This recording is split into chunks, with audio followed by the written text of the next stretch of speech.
Okay, Charles Moscowitz here. James and JoAnne Moriarty are joining me. Escape from al-Qaeda. What a story this is. I want to get a little background here for starters and talk a bit, James, first, we'll start with you, about what happened here, how you got involved in this. Okay, well, we have international production and marketing rights from some proprietary technologies that rejuvenate the oil wells and clean up pipelines and sludge pits and chicken fat, any kind of sticky oil.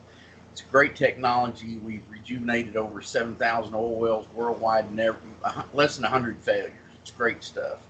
We make about 1 million different enzymes.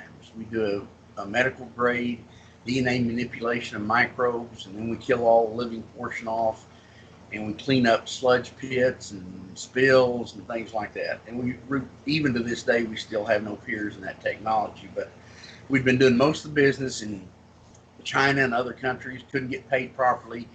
And way back there, when Libya was about to come out of the sanctions after 38 years of sanctions, that was a great opportunity for us because their oil production had been 3.8 million barrels of oil a day. Prior to the sanctions, it was down to less than 1 million barrels a day. That has our name on it. We really take old, depleted wells and bring them up to near initial production. So the treaty was signed in 2006 through connections JoAnne had with some of the royal family in England. We were able to get visas into Libya. We landed in Libya the first time, 1st of January 2007. I went there with a group of bodyguards. They could have been fullbacks for the Dallas Cowboys. Mm-hmm. We went in there expecting the worst. I sent them home after 2 days. Absolutely friendly people. We were safer walking on the streets in Tripoli than we were in Houston. Huh. And we had planned to be there a few days, and they asked us to stay over because they were really interested to learn how Western people did business. And so we had meetings the next week with the oil ministry in Egypt. We set those off for a couple of weeks, and we stayed in Tripoli that first time about 12 days. And a unique thing about that, Libya had no credit cards. They had no international banks. Everything was done in cash. And being an oil production company, everything was very expensive. So after a few days, I needed to bring in some more cash. The international bank in 2007 was Western Union. So it was a unique situation. And we got to know the people pretty well. I said, well, we really need to go. We've got this technology. They said, no, we want to buy your technology. We want to sign a contract. So on that first trip in, JoAnne and I signed a contract to rejuvenate 2,500 monster wells. That was about $600 million to $1 billion worth of our product, plus the infield. Huge deal. That's a grand slam home run right out of the bat. So, of course, we then had to find out what Libya was all about and what you had to do business there, because all the things we'd heard about Libya, it was terrorists, it was this, it was that. Well, this was, if I could just interject, I think this was during the rule of Muammar Gaddafi, and he was portrayed in the Western media as this monstrous figure, the madman Gaddafi. I remember Bob Grant on New York radio every night, madman Gaddafi did this and madman Gaddafi did that. So that was the perception generally in the United States. That's exactly right. But see, one of the conditions of the Treaty of 2006 was that Gaddafi stepped down from power, which he did. And they had an election, and a guy named Baghdadi was elected as prime minister. But what we found about Libya is that here's the things that the people benefited from with their wealth. The government spent about 49% of its income running the government. The rest of the money was partitioned out amongst the people. When you got married, the government gave you a gift of $46,000. Your first car cost you half a dealer invoice. Every time you had a baby, the government gifted you $5,000. The government was building 620,000 new condominiums in 2011. They were about 2,000 to 2,400 square feet. You paid 10% of your salary for 20 years, and it was yours. If you made $800, you paid $80 a month. Here, let me just interject again. My understanding is that around this time, it was maybe a year or two after the attack on 9/11, the Libyan government was decommissioning their nuclear development. They were no longer, they were turning that over to international authorities. They were moving out of the business of developing nuclear. So they were moving in the right direction in terms of, becoming a good nation in the world. Well, it had been the least developed country in the world when there was a bloodless coup that threw out the old despot king. The average salary in Libya was 60 dinar. That was 1969. That was 1969. Okay. In 2007, Libya was the most developed country in Africa. Incredible. It had the highest standard of medical treatment for prenatal and postnatal, one of the top 3 countries in the world. All medicine was free, all education was free, and the government would support you to go outside the country, pay all your expenses, traveling expenses, and hospital expenses for you and a family member to get medical treatment. Incredible. And Libya was unique in that women in Libya had a much higher right of existence than men did. Well, Gaddafi emancipated women in the 1970s. He didn't even believe in headscarves. He didn't even like the hijabs. But women wore them. In Libya, women were doctors, they were lawyers, they were entrepreneurs, they were in the military.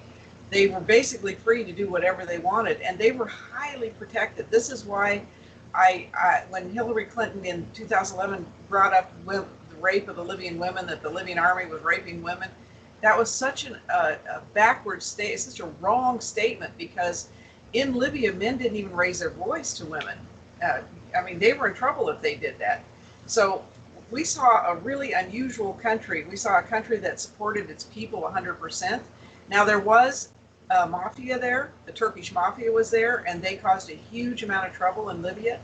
But like Jimmy said, Gaddafi stepped down in 2006.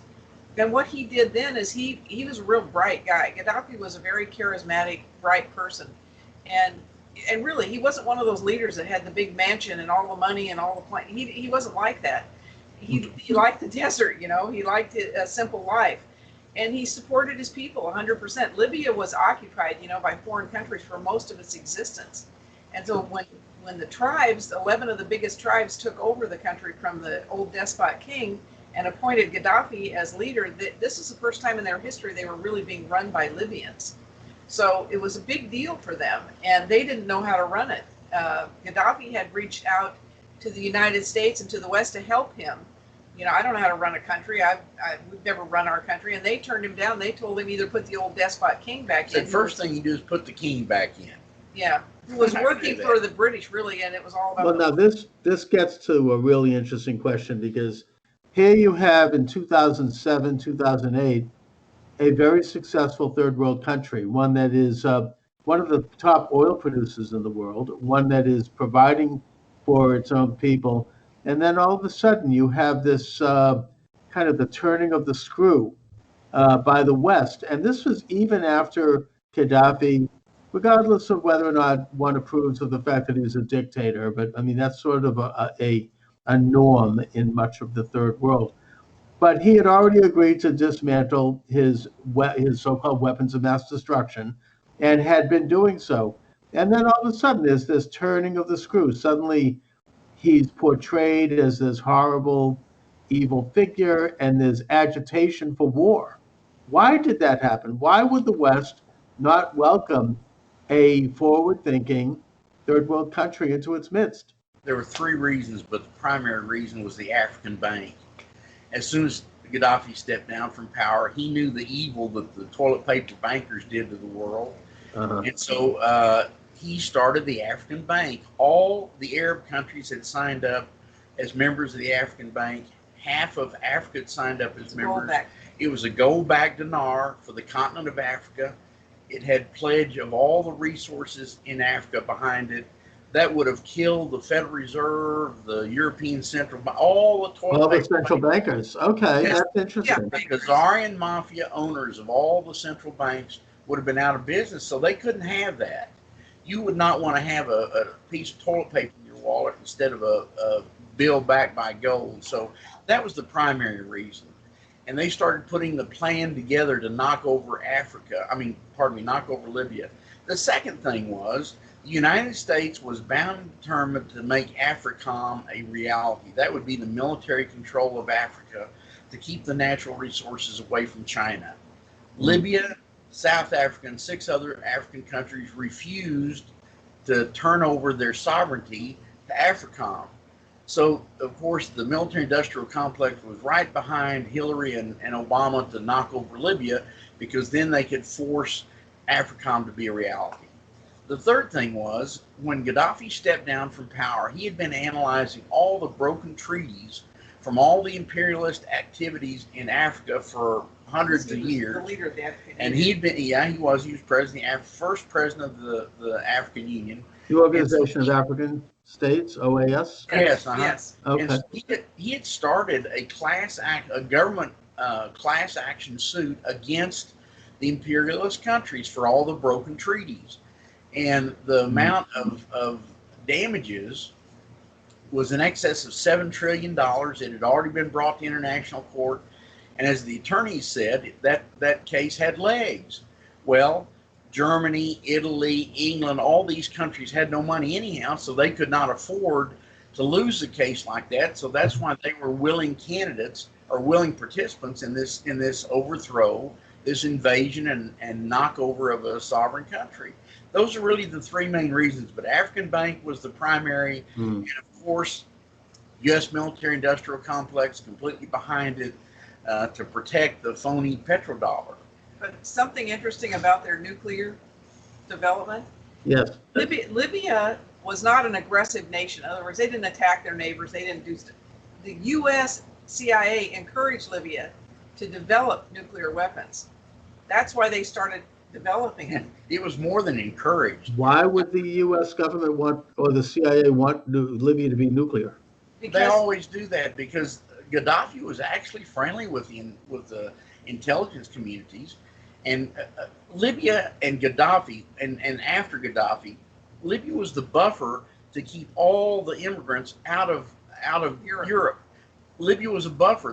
Libya employed more than 2 million Africans, and they really provided first world services to African countries. They built cement plants and water treatment plants and natural gas and all this stuff. So Libya was doing a lot of first world activities, and that kept that out of the purview of other countries. But African Bank was the death knell. And the guy that we knew, his name was Dr. Nori Derogi, was head of their Atomic Energy Commission. He was educated in the United States and England, and he was actually flown by military airplane from Tripoli to Florida, and he was supplied the yellow cake by the CIA. during the embargo. During the embargo. And all the enrichment machinery was designed by the United States and Israel, built in England and France and the United States, and delivered to Libya. Libya wasn't building any of their... Well, I mean, this kind of begs a question. First of all, I think that your point about the assertion of sovereignty through their own state banks and coordinating on Africa, that might have aggravated the West. It aggravated, the American, European old axis. But I think that the thing that might have been the needle that broke the camel's back was the lawsuit. I mean, that might have... Right. That was a little bit of a bridge too far. Maybe if he had left that piece alone, they could have continued. But going back to the nuclear thing, why would the United States? I mean, I still don't understand why the United States, let alone Israel. I mean, why would they want to give an Islamic nation nuclear bombs? I mean, putting that aside, it seems insane. Libya was not a radical Islamic nation. In fact, the part of the Quran that was added by the old crazy Ayatollah when he was in exile in France, that radical part of the Quran, that was not allowed in Libya. That was not allowed in Libya. No, it was a more secular Islamic nation. It was maybe they were trying to operate on the same model as Egypt was. I mean, they wanted to have, a certain amount of a lid put over the more radical aspects of Islam, like the Sharia. Radical Islam was not allowed in Libya. If you had a beard and a mustache, first of all, you'd have trouble getting a job, and you would definitely not be promoted up in any company. That was the same trend that goes back to Ataturk in Turkey, where he wanted a secular Islamic state, not a kind of a one run by the mullahs or by more radical elements. Muslim Brotherhood. So this begs the bigger question here. Why would I mean, so here you have the West actually giving them nuclear materials because they felt that they were more secular, but then Yeah. why? I don't think that's the reason. I think the reason was this is one of the big targets that the New World Order, if you will, uses against countries. They're using it against Iran. Iran wants nuclear weapons. Well, this is once they set a country up to take nuclear weapons, then they can use that against them. Yeah. This is an idea or a plan, an agenda. Everything. Look at Gaddafi. He's crazy, and now he's got nuclear weapons because he wants to blow up the world. But he was getting rid of the nuclear weapons. I mean, at this time, and that was to do it, to use it to their advantage. There has to be proof, so they can go point a finger. There's nuclear enrichment. There's centrifuge machines there. There were no nuclear bombs. There was no capacity to build nuclear bombs, rockets, or anything. However, that was the setup, and you've got to understand that the deep state people are long game players. Everything they do is long range. So when they do a war game, the war games have been planned for years in advance, and then the war games is really their prelude to invading a country. Okay, so I want to bring things up a little bit more because, it was reported in the mainstream media that they were dismantling their nuclear bombs around maybe 2003, 2004, in that time frame. But yet but then in 2008, 2009, Obama and Hillary Clinton, Secretary of State, decided essentially without congressional approval to go to war against Libya. They started firing missiles. They killed Gaddafi. They destroyed the government. And they did this all without congressional approval, I may add. In fact, there was Secretary of Defense, I forget his name now, who testified before Congress, and he was asked by a congressman, a Republican congressman, where did you derive the authority to launch this war? We weren't consulted. This is the Congress. And he said, well, we don't have to consult Congress. We got the permission from NATO, which I think was a big story that nobody talked about. Exactly. But putting that aside, they launched this war, they fired missiles, and they destroyed the Libyan government and killed Gaddafi. What happened then? Where were you at that point? Well, let me back up a little bit. We had traveled into Libya 17 times from 2007 until 2011. We were there 30 to 90 days every trip. And every time we'd go back to Libya, we would be offered another contract, another cleanup contract. We actually had over $5 billion worth of business booked. In first week of January 2011, I finally signed the joint venture agreements because JoAnne and I and our company, we don't do business inside the country. We manufacture the product, and we actually have our in-country people do all the work in-country. So you have to find the right partner. And it took us until that time, and we actually signed a joint venture agreement with the Social Security Investment Fund from John Zeuer, who all their beneficiaries were retirees from the oil and gas industry. So it was a perfect interface with the oil producers, the national oil company, etc. Signed the contract first week in January 2011 and put on the water $200 million worth of material to build a large-scale enzyme production plant and all the feedstock necessary to operate that plant for 2 years. That was put on the water. It landed in Libya in March. It's all disappeared. So it cost us, our company, $200 million for this fiasco. But in the meantime, back when February, when this was first starting, in fact, I was there until the 8th of February. And during that 6-week period of time in 2011, the Libyans were saying, listen, there's all kinds of real hard people coming into this country because the Libyan borders were open to all Arabs, open to all Muslims. People were flowing into Libya, big quantities, and they said, these are not normal people.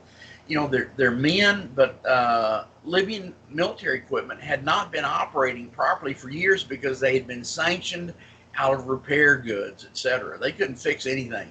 These guys would come in there and they would go to the military and say, I've got expertise in repairing tanks and this stuff.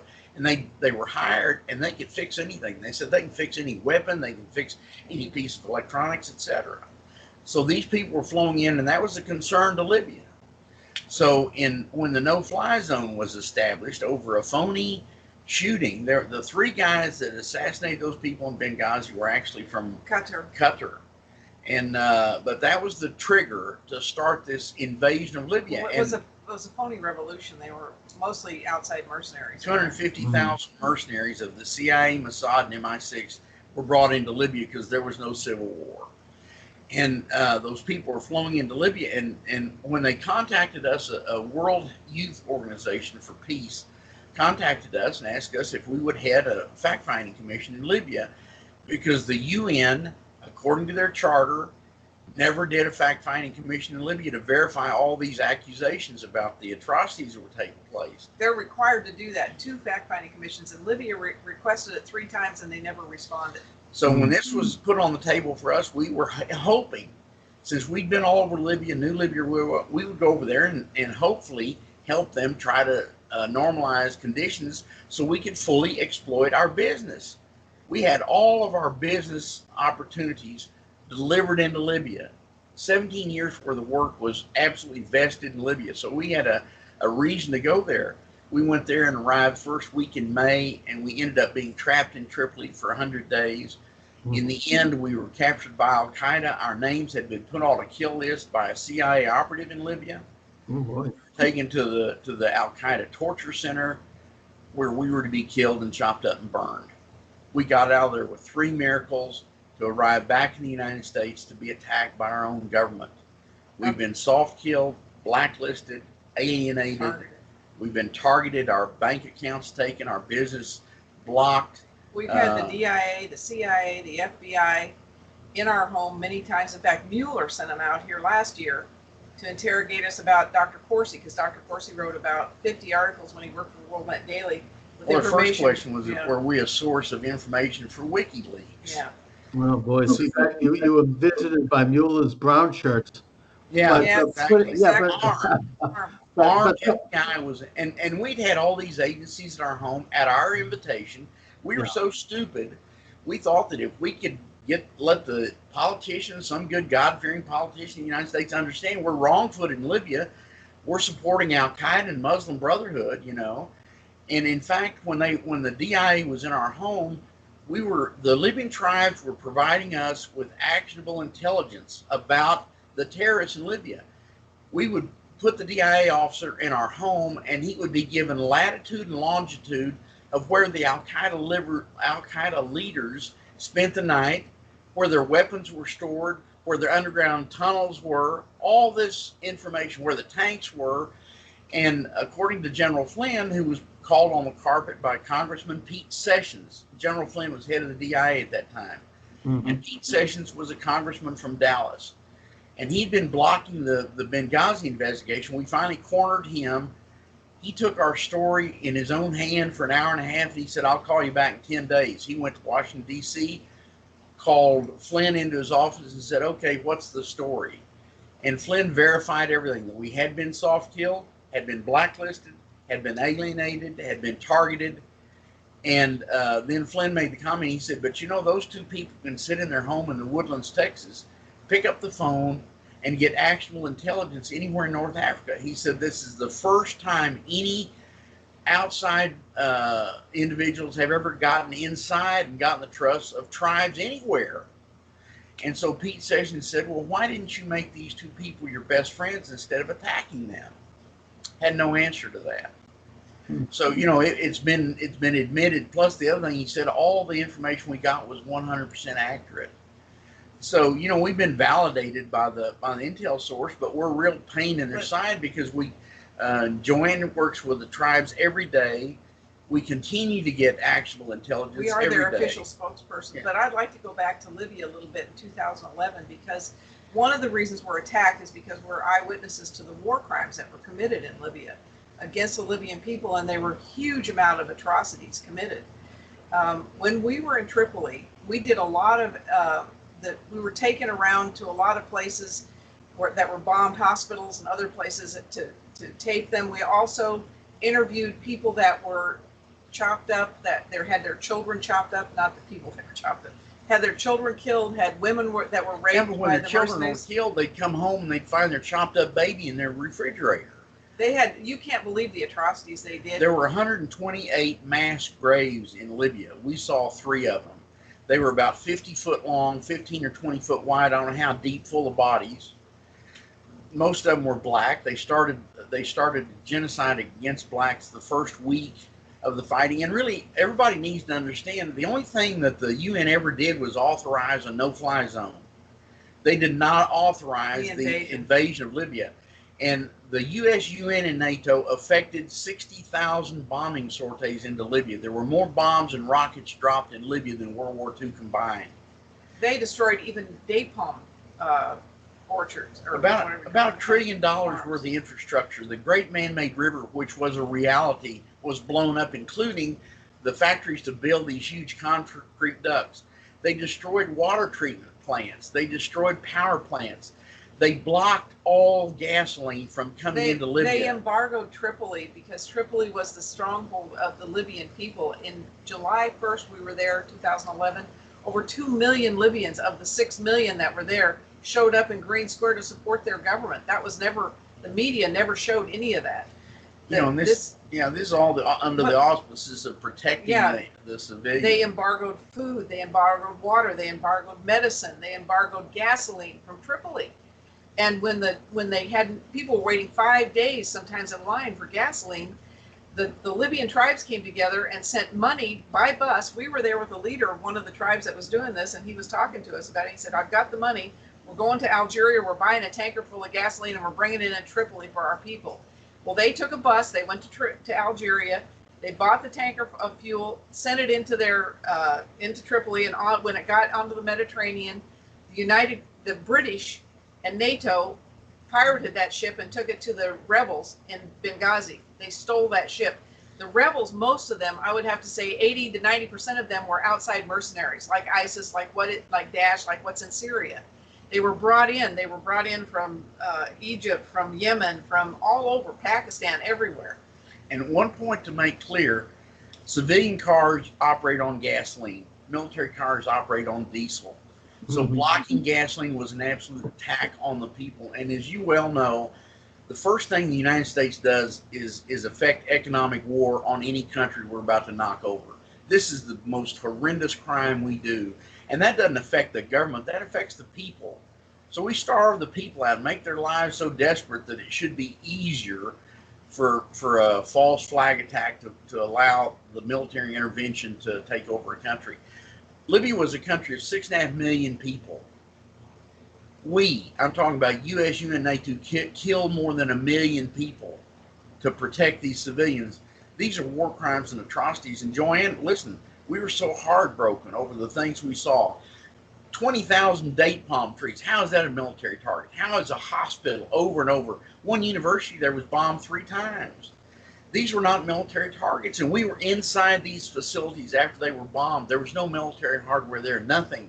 These were just attacks on the civilians. What would happen is the Libyan National Army was trying to protect the civilians there from these NATO attacks and from these mercenaries that were brought into the country. And every time they would move forward to clean out an area of these, they called them rats, these people, they were going into people's homes, taking women, killing people, taking children, doing whatever they wanted. They were just raping the country. Anytime the Libyan army would move, the NATO would immediately be called in to bomb them and stop them. So, you have to consider what was happening there was an incredible, horrible event. These mercenaries were not, for the most part, 90% or more were foreigners. They weren't Libyans. This was not a Libyan uprising. This was an absolute invasion of a foreign country. Of a sovereign nation by foreign entities. Mm-hmm. And for no reason. It was a false flag. Yeah. And I've given you the 3 reasons, but that doesn't excuse the fact that there was so much devastation. Like I said, over $1 trillion of infrastructure damage. To this day, Libya is still sanctioned. To this day, the Libyan people still have no food and water and electricity. And this is the Sahara Desert. This is a hot place. They flow electricity on and on for a few hours a day. The incidence of diabetes has gone up 300 or 400%. The incidence of high blood pressure. Libya had one of the highest child care medical systems in the world. They had, if they had one or two miscarriages a year, that was a bunch. That was up to over 50 a day. And now with all the use of the depleted uranium, so much radioactivity in the country that the deformed and malformed babies are in excess of 50 a day just in Tripoli. So these things are long-term effects. And, you know, how can you excuse that? When you see it with your own eyes, JoAnne and I were never activists. But when we saw this, we could not any longer look at our business as the function that we should do with our lives. We had to try to get the truth out about what's been going on in Libya. You know, if you turn your back on atrocities, you're kind of complicit with the person, you know, doing the atrocities. They took us out, the Libyan government at the time. We got to know the foreign minister, the deputy foreign minister very well. The leader, the supreme leader of all the tribes was a good friend of ours. The head imam was a good friend of ours. We were on TV over there a number of times because we were the only Americans there that were not CIA or CNN or some other group there that was trying to make money off the war. And we were just there by a fluke because of the Libyans knew us. And so I think that's how we got the invitation to come on a fact-finding commission. What happened to us eventually is we got to know a lot of ambassadors. One of the ambassadors that we got to know and sit with was from South Africa. His name was H.E. Dangor, or His Excellency Dangor from South Africa. He was the plenipotentiary ambassador from there, and he was in the Corinthi Hotel with us near the end of this war when they finally came in and blew up Tripoli and brought in their helicopters and mowed people down in the streets. NATO just brought in their black helicopters, killed 1,300 people in the first hour. And we saw this. There were 3 of our attack helicopters came in low off the Mediterranean. We were on the 21st floor, right on the Mediterranean of a very nice hotel. We heard this noise, went out to the window. We could see 2 helicopters and hear the 3rd one. Well, you can hear the cannons. Their many cannons were firing, and they were absolutely mowing down everybody in the street. They wounded 5,000, killed 1,300 in the first hour. And then they brought in these tankers, these car carriers with these little trucks, you know, with the al-Qaeda on them, the guys with the beards and the anti-aircraft guns on the back, whatever. They just unloaded hundreds of them. I have pictures of them coming in front of the hotel. They just gave Tripoli to them. They let them take whatever they want. They just supported them 100%. And all this information, most of it, a lot of photos and everything, is available on the DVD that we sell through our website. That's how we exist. We have been so damaged by this country. We've had all our bank accounts taken. We've had our business blocked. We have been alienated from all our business associates and everything. So this information, and the reason we continue to do this is because we still get information every day. I think the reason we're alive is that the only source of intel about what's going on with the Libyan tribes is listening to what JoAnne talks with the tribal leaders every day. Let me finish what I was saying about H.E. Dangor, because what he told us was quite telling. We were sitting with him and I said, why would South Africa be complicit in this war against Libya? You know, Libya has done nothing to deserve this, and the Libyan people have done nothing. And he said, let me tell you something. He said, South Africa and Libya had a great relationship. He said, but your Secretary of State, Hillary Clinton, showed up in our country and told us in no uncertain terms that if we did not join her war, and he said she called it her war against Libya, that we would find rebels in our backyard. So he said, you know, this was her blackmail to get all the countries, because he said it was like this woman had a closet full of rebels. I said, she does. Down any place. She does. They're her proxy army. And we know that was her modus operandi, because we have a long time, a 30-year friend that's about a 4th echelon member of the royal family in Kuwait. And we had lots and lots of business booked in Kuwait after Libya that we were also blocked from completing. But we talked to Sabi and we said, Sabi, you know, what is this deal with Kuwait joining in this war against Libya? He said the Kuwaiti people like Gaddafi. We know who he is. He said we had no choice. Hillary Clinton told the royal family there that if you want another invasion of your country, then don't join my war. You know, even a story that made it into the mainstream press during the election was that the Clinton, the World Initiative, not the Clinton Foundation, which is a real racket, but the Clinton Global Initiative was involved with arms dealing in the Middle East. They were making a few bucks on the side, obviously, from this. The Clintons have a history of that. But you were in Libya. Did you meet with Ambassador Stevens at all? He was not the ambassador during 2011. He was the gun runner during that time. He was a partner. If you remember, Clinton pardoned Mark Rich. Yep.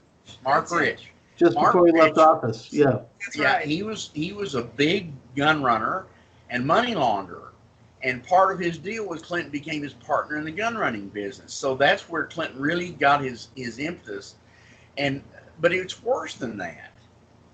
Libya was claimed to have 20,000 rockets delivered in 6 weeks after no-fly zone had been established. The rockets were delivered into Libya. 20,000 Northrop Grumman, the most sophisticated shouldered-air rocket they built. And this is by NATO or Clinton. And so the Libyan security was asking us, why would your country deliver these rockets to these radicals after the no-fly zone's been established? Of course, we had no answer. And so we've always questioned that. And we think this is why Chris Stevens was killed, because we had the Libyan tribes had a spy inside that safe house in Benghazi. He was a Sudanese attorney that nobody knew he spoke English. And Stevens had dinner with the Turkish ambassador to Libya that night. And during that dinner meeting, Chris Stevens was asking the Turkish ambassador to please have Erdogan use his influence in the Muslim radical community to recover all these rockets, because the United States was getting so much pressure from all over the world because they were a threat. Chad had complained, Sudan had complained, Niger, Algeria, plus they shot down a U.S. helicopter in Afghanistan with one of these rockets. And so the ambassador said, no, we have no intention of doing that. Oh my God. He left the dinner meeting, was taken by fast car to the airport. When his plane landed in Turkey is when that attack started on that Benghazi safe house. And incidentally, we have all the names of the perpetrators. We have the names of the 3 men that strangled Chris Stevens to death, how they did it. They were inside that safe house before the first shot was ever fired. We have an eyewitness that was across the street. We had him on Joyce Riley's show a couple of times years and years ago. And we have video of an interrogation of one of the leaders, the 4 leaders of that attack on that safe house in Benghazi. Their names, including, they said one of the coordinators was an American. And that video interrogation of him when he was captured in Morocco, we put that on Patreon. We tried to put it out on YouTube, and our site was killed for that. But here's an interesting thing. One of the executives of Northrop contacted us by email. Gosh, it's been 18 months or so ago. And he said he and his wife were watching our DVD. And he said, you all were right on. About the rockets. The rockets. He said in early April, I think it was, that a 4-star general from the Pentagon called the executives of Northrop to a meeting. Right? Yeah, to a meeting in Florida. And he said, what in the hell are you all doing delivering 20,000 rockets to Libya and then letting them disappear? And they said, well, gentlemen, here's the truth. And they pulled out the paperwork. And Hillary Clinton the State Department had bought 50,000 of these rockets in 2009. They were delivered 10 months later. So before the Arab Spring had ever started, Hillary Clinton bought 50,000 of these rockets and had disseminated them all over the world. That's enough to knock out every military aircraft, but worse than that, all the big civilian aircraft. And according to Northrop, these rockets are so sophisticated, they could take a 12-year-old and in a couple hours train him to hit a target 6 miles off within a foot. This is information that came to us. Nobody in this government has ever wanted it. They don't acknowledge it, etc. They say no rocket. My question why weren't you called before the committee investigating Benghazi? They don't want it. Trey Gowdy has our name. We have a file with him. We did some seminars we did quite a few seminars for the John Birch Society, and a couple of Trey Gowdy's biggest donors contacted us and said, Trey Gowdy needs to have your information. You need to testify. We've told him to contact you, and he never contacted us. These people called us back a couple times. They said, he's never contacted you. I said, no. They said, would you please contact his office? So we did, and the lady on the phone said, yes, we know who you are. We have a file on you. If we ever want to talk to you, we'll be in touch. That was the end of it. It's painfully obvious that nobody in D.C. wants the truth. Louis Gohmert, Isa, Trey Gowdy, all these feature fires, all they do is talk about it, but nobody wants the truth. And you have to ask the question, why is that? We are such a source of real information, and we're blocked and we're attacked constantly. They planted drugs in our car. They pulled us over on the highway. You know, Jerry Corsi got a lot of publicity because they pulled him over. When they pulled us over, No, they took him out of his house. they put JoAnne in one SUV, me in another, kept us 31 and a half hours. We have no attorneys. We have no financial support. We have nothing. And they kept us and grilled us for 31 and a half hours. Well, would not did. give us a badge, No. wouldn't give us a name. They said, we can do this to you anytime we want. We can make you disappear. You need to forget about everything you saw in Libya. So they've attacked us because we're a real source of raw intelligence. We continue with yeah. the Libyans all the time. Now, I've been putting out articles, true articles on the ground in Libya, what's happening there, because we speak to the tribes all the time. That's the truth on the ground. That's not the mainstream media. And, you know, for us, when the DIA came into our house a number of times, that all was started by a lady named Tara Dahl, who was Michelle Bachmann's aide. The only person, we had very few people interested in our story. I called every congressman I could think of. The Libyan tribes put out documents they wanted the Congress to see, but nobody would ever accept them. So this woman, Tara Dahl, who is a CIA agent, we learned later, was interested. She wanted to know if we'd been debriefed after we were captured by al-Qaeda. And I said, no, we weren't debriefed. We were saved by three miracles. It's a great story, really. It's actually the Russian ambassador is the one who tried to help us. He Get called out of Libya. He knew us, and he called us. He said, you know, your government's not going to help you. He said, but we would like to try and help you.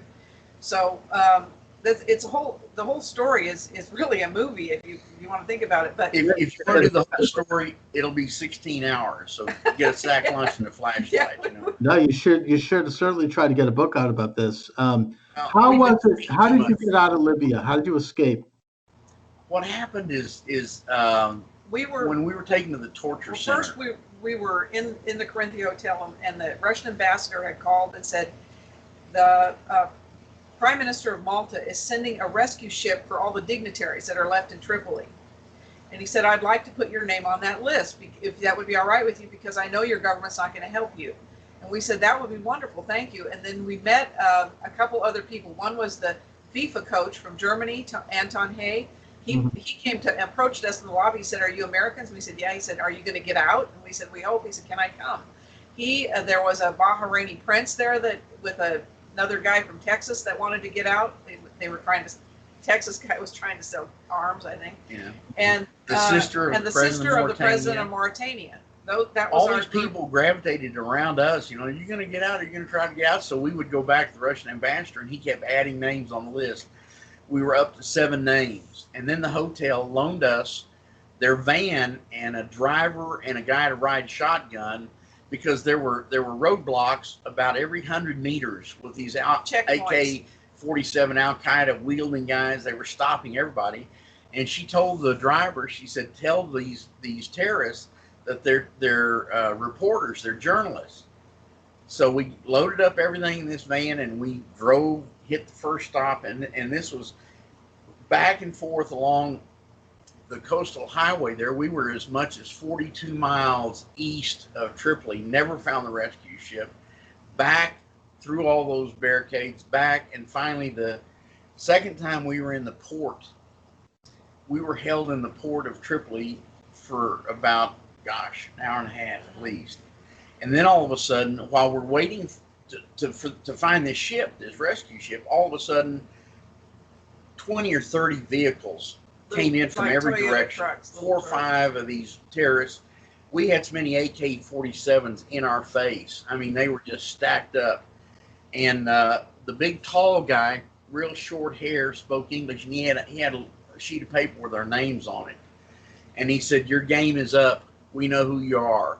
And there was his names, and we recognized the handwriting on that. It was a guy named Franklin Lamb, who was a CIA operative. Well, he's a for hire by anybody. He was a CIA operative in Libya, and we were taken to their torture center, and they didn't really know what to do with us. But we were took everything from us. We were in the ground floor of the hotel, and on the mezzanine was the torture center where they were bringing in wounded soldiers, and they ended up killing 60-something of them. 63 were found dead in that area. But we were below that. We heard these blood-curdling noises out of humans you can't imagine. There was no electricity, no lights. They only had electricity for the emergency elevator. And so they would bring in different al-Qaeda and Muslim Brotherhood people would come in and out of the lobby, and they'd look at us, and they came in and accused us. You were this, you were that, you know. The people who were really afraid were the ones that spoke Arabic. That was the sister of the President of Mauritania and the Bahraini prince. Yeah. And they were really nervous. And the guy from Texas was a ne'er-do-well. He claims to be a Boy Scout leader, but he was in the bathroom eating all his paperwork. He was trying to sell guns and launder money out of Libya at that time. He was in the bathroom throwing up, eating paper and everything, you know. Anyway. And finally, after a long time, they had our passports, they had our suitcases, they had our laptop, they had everything. I had a freestanding hard drive on my person, hidden on my person, with all of our. They don't like to touch women, you know. Radical Muslims. Unless they're going to kill them and rape them, you know. But they didn't touch me, so that was good. But we were there the entire time. What we were trying to do was get to the rescue ship. And so after, I don't know how many, 48 hours, how many hours we were there, this big, tall imam came. Bald-headed, fat, wearing a dress. Those dress things on. And he said with his hand like that, and so some people came over and gave us back our passports, and we thought we were going to get out of there. We were going to leave. Well, no, I'm still demanding to get back. He got up and said, I want to go back to the rescue ship. And he was yelling, or attack. He was talking to them. I'm a Texan, you know. He was in an angry voice. He was talking to these radical Muslims. The van we were in, the driver had gone back because it had been too long for him to be on duty, and they'd sent somebody else back. We knew the guy they sent back. He had been the IT guy at Corinthia Hotel. His name was Iman. Perfect English. Perfect English. And so he was not there. Not friendly. He was there, and turns out he was working with the bad guys. We didn't know that. He was one of their things. But I was standing in the lobby. Jimmy was talking to there was a whole bunch of people there who were trying to leave, trying to get out of there, trying to get out of their hands. And they were dragging soldiers in, and there was other media there and a bunch of stuff. But the guy who was driving the van came up to me, and he tapped me on the shoulder. He said, "Come here." I said, "Okay." He said, "This van is not going to the rescue ship. It's going back the other way." And he said, "What your husband doesn't realize, because he doesn't understand Arabic," he says, "what that big imam said when he came in here." And I said, "Really?" He said, "Yeah, what he said was, give them back their passports, release them, and when they reach this kill point out there, kill them, burn them, and chop them up. They set up a kill zone. We'll blame it on Gaddafi." He said, "So you are set up to be killed, chopped up, and burned." And he said, "I know you. I've watched you." He said, "You're good people. You're just trying to help Libya." So he said, "This van is not going that direction where they've set up the kill zone. This van is going back to the hotel you came from, the back way." He said, "But I have to pay these mercenaries off because they have to be paid." So Jimmy, you better talk I said, "You better talk to my husband." He said, "I can't get his attention." So I had to go over and bring Jimmy back to talk to this guy. So he told me this, and he said, "I'm going to try to go." He said, "I think I can sneak back way and get back to the other hotel." And he said, "But your problem is these mercenaries are to be paid $2,500 a piece for each one of you that they killed, another $1,000 to chop you up and burn you." So he said, if they're not paid, then they will immediately start looking for you. And JoAnne and I were the only ones that had any money left. We had $16,800 left. I gave that to him. He went down and paid all of them off, and we came back and we got in the van and then drove back to the Corinthia. And that was so all those days of going up and down, trying to find the rescue ship, and then the torture center, we're now back where we started. The rescue ship never made it until another quite a while, yeah, maybe but another the first week. miracle was that guy, because he absolutely was al-Qaeda or Muslim Brotherhood. The second miracle was one of the guys that was operating the IOM rescue ship, taking all the Filipino doctors and nurses and everything out to Benghazi to get them out of harm's way. It was a UN IOM ship. He was a friend or known by Fatima too, the sister of the President of Mauritania. And she told us, she said, I know this man named Muhammad. He's really a nice guy. He's Muslim Brotherhood, but he's not a bad guy. He's running this rescue ship, and he can get us on the ship going back to Benghazi. And we said, hell, that's the head of the snakes. So we don't want to go back there. And she said, oh, yeah, I've called my friends over there, and there's nothing going on in Benghazi. Everybody has left Benghazi. They're over here killing everybody in Tripoli. So it's really a quiet place now. And we said, well, what will we do in Benghazi? And there was a U.S. consulate office in the Tabesti Hotel in Benghazi. And she said, I've talked to my friend, and so he said he will take us, instead of everybody that was going to land in Benghazi was going to be taken to a refugee center on the border with Egypt. She said that he will take us into the hotel in Benghazi, separate us from the other ones. And nobody here will know about it, and nobody in Benghazi will really know what's happening. So we thought about it. We didn't have any better opportunity, so we got on that IOM rescue ship. And it was 2 days on the Mediterranean, hottest part of the year. It was actually a converted car carrier. It had 2 bathrooms. There were about 150 people on that ship. The only food was warm water, out-of-date fruit juice, and moldy sweetbreads. When you drank the fruit juice, you were immediately doing a green apple quick step. So if you can imagine the bathrooms full, people were hanging their body parts off the side of the ship to relieve themselves. It took us almost 2 days to get to Benghazi. It was terrible. No curtains for the windows. That was one of those car carriers that brought in all the little cars, all the al-Qaeda cars, into Tripoli, and it was returning to Tripoli with these. Returning to Benghazi. Returning to Benghazi. I'm sorry, with all this stuff. So sure enough, when we got to, that was the second miracle, that guy, and he was good to his word. When we landed in Benghazi, everybody else was put on buses, and their luggage was thrown in dump trucks, and they were sent to Egypt. We were taken to the hotel in Benghazi, and we immediately went into the U.S. consulate office in one of the upper floors. This was during Ramadan, so we hadn't eaten for a long time. 5 days. And went to the consulate. He barely spoke English. And in his broken English, he says, I'm not here to help Americans. I'm here to help the rebels. And I said, but we need help. Nothing I can do. Didn't hardly speak English. So we went downstairs to the European Union office. Those were much friendlier. And they said, well, gosh, if you're European Union, we could do something about it. But since you're Americans, can't help you. By the time we got back to the lobby, the concierge in the hotel had recognized that the Bahraini prince was not one of these terrorists like they'd been dealing with. And neither were we. So he had called the ranking member of the phony government. The UN had already established a phony government. That National Transitional Council. And the number 3 guy in their organization was in Benghazi. And so they called him to the hotel. He sent a security guy first. He came in afterwards, well-dressed, suit and tie, perfect English.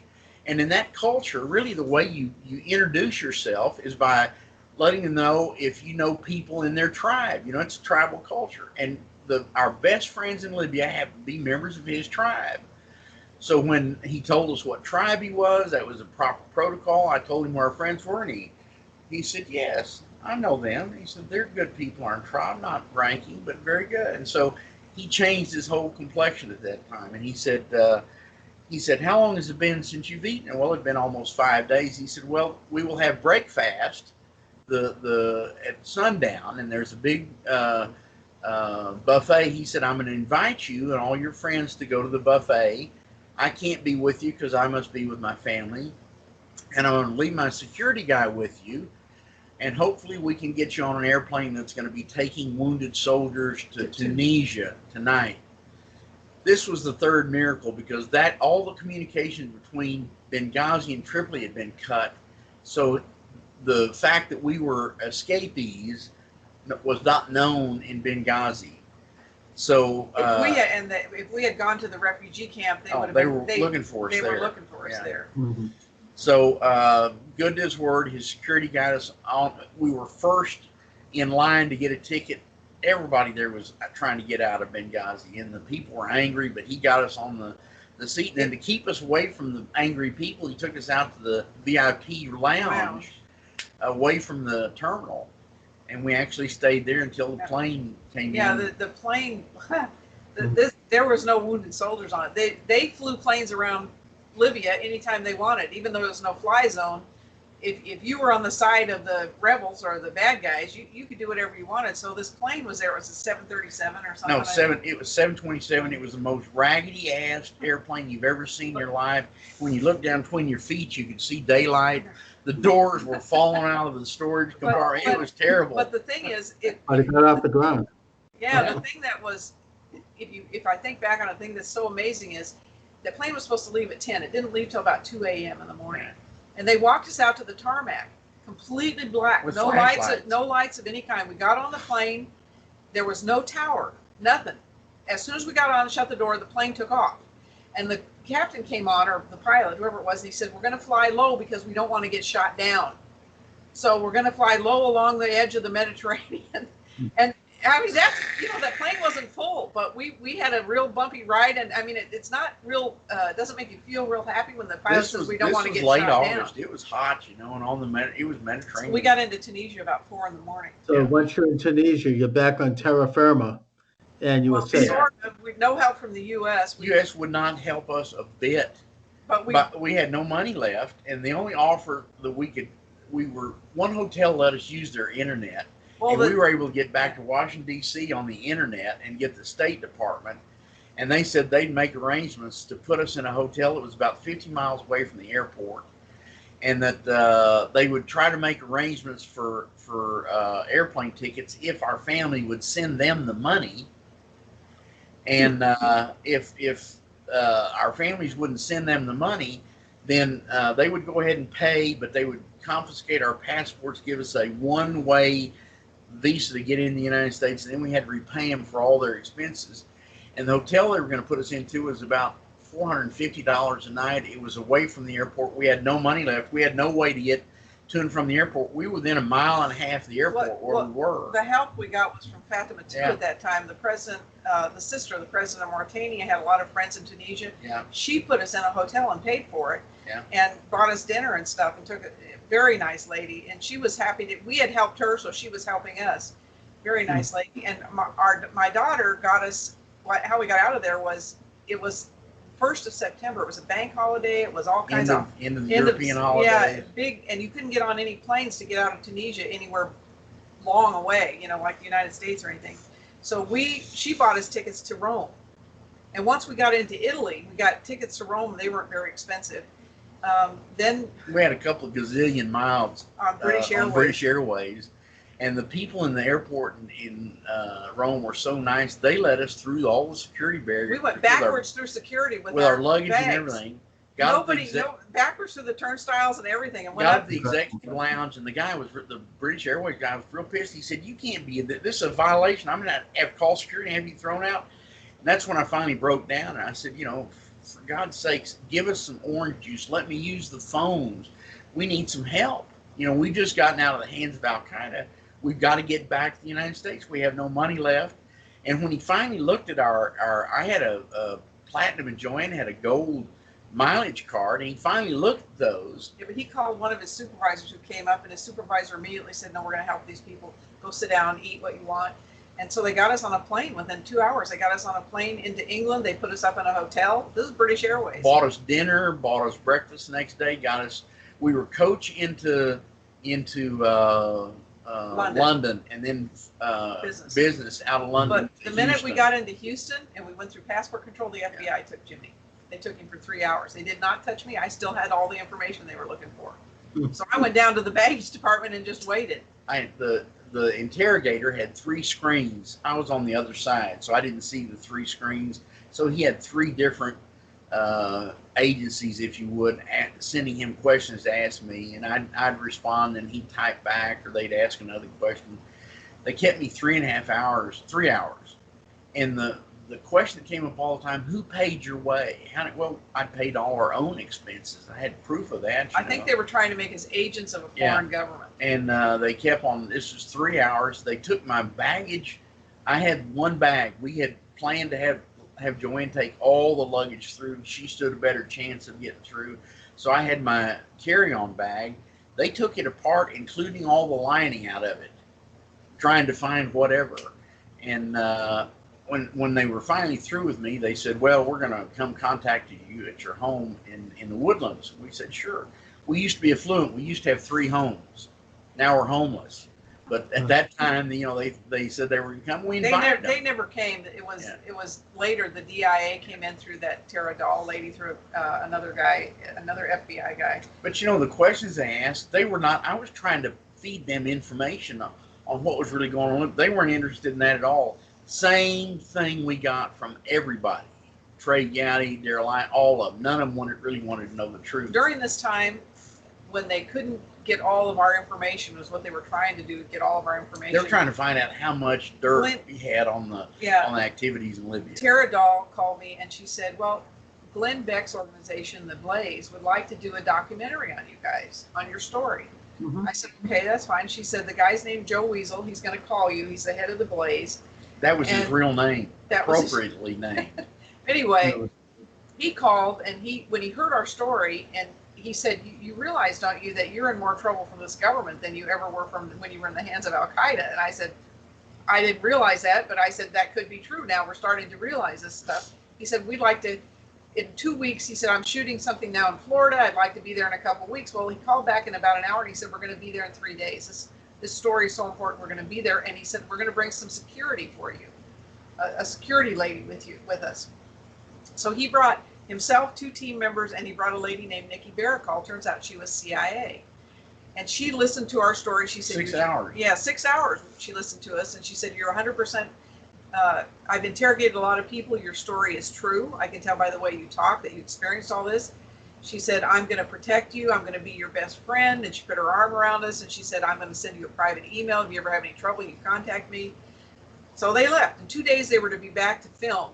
And he said, Glenn's going to want you on his show. He's going to want to interview you, all this stuff. They're going to do a 3-hour documentary and a couple of hour segments on his show. So on the 3rd day, we never heard from him. They didn't show up. So I called Joe Weasel, and I didn't get an answer. But about 5 minutes later, I got a call from Nikki Barakal. And she said, this is Nikki. And she said, it's my call. I've canceled the project. I said, really? She said, yeah, it's my call. And she said another thing. She said, you and your husband, what did she say? She said, you need to continue to pass all the information you get to the agencies that you've been talking to. And you need to forget about everything that you saw in Libya. And if you don't, you won't have a life. And I said, that sounds like a threat. She raised her voice and she said, you stand down and do exactly what I'm telling you, or you won't have a life. That was when we went public. Now, by then, this is you know, by that time, we'd already had our business killed. This is 2 years after we'd been back in the United States. They'd already killed our bank. They confiscated our bank accounts without any call. And we had no way. The agencies, the departments that took those bank accounts, you can't even contact them. Our credit lines, which were over $100 million, we owed about $11 million for material that was on the water when we were moving into Libya. About $11 million against $100 million worth of credit lines. All of our credit lines were cut back to less than what we owed, and the demand was made immediately to pay them. So they had cut our ability to do business. Anybody that we had as business partners, they were all threatened. Anybody that tried to help us was threatened. So since that time, we've not talked to our family. We've been isolated, alienated. We live in a little old house that's an 80-year-old lake house that hadn't been lived in 15 years. The couple that owns it hadn't used it. It'd been in a couple of hurricanes. It was damaged. We're on a dirt road. The closest neighbor is about a mile away. The things we have around us are 9 kinds of poisonous snakes and alligators. We're in deep southeast Texas, so we're as isolated and remote as you can get. This house is in this area. It's such a peaceful area. There's never been any vandalism, never any break-ins. This house has been broken into 3 times. They've zapped our complete computer systems, and we have no money. We live off the sale of our little DVD. We live on about people donate to us. We live on about $1,100 a month. They zapped our computer system, and it took us this is right before we were going to release all the information on Benghazi. Just in March of this year. And it took us 5 weeks to get our systems back in order.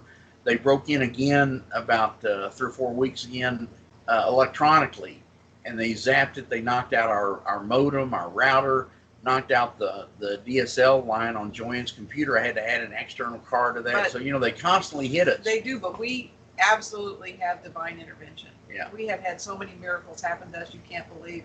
When they put drugs in our car, we had just happened to take our car to have the oil changed at a Walmart because we were in Houston doing the John Birch thing.